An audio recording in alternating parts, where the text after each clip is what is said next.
Remember the Starbucks cake from last year? Let me show you how I built it. I am not so much of a coffee drinker. I bake more with the coffee I have at home than I make a drink out of it. But if I must have it, it has to be sweet. So it was a no-brainer when I got this idea to make it a frappe. This is how I layered it. I used a 6 inches cake for the top and 4 inches for the base, just to limit the amount of cake that will go to waste because we have to carve this into the shape we're going for. This was a brown sugar sponge filled with a caramel ganache, and the border, the ring for the to hold the filling in, the caramel Swiss meringue buttercream. Once I was happy with the shape that I have, I went ahead to crumb coat this in chocolate ganache. Of course, you can see how wobbly the cake was at this point, but that thin layer of ganache that I put as my first coat, see how much difference it made. The cake is sturdy now. I'm able to go in with my scraper without any worries. That's the power of ganache. I went on quickly to do the final coat. Now for this buttercream, I used a mix of some caramel buttercream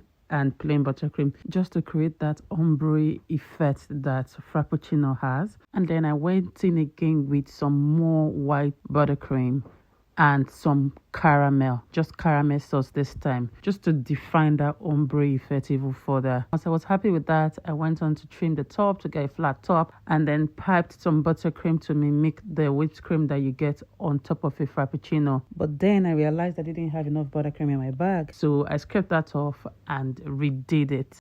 The amount of buttercream that went on this cake and the time it took to carve it, I got some of my homemade caramel sauce, melted it down, and drizzled on the cake, well, the frappe. And then I attached this Starbucks logo that I made with my Cricut, and this is what we have. I really enjoyed making this. What do you guys think? Let me know in the comments, and I'll see you in my next one.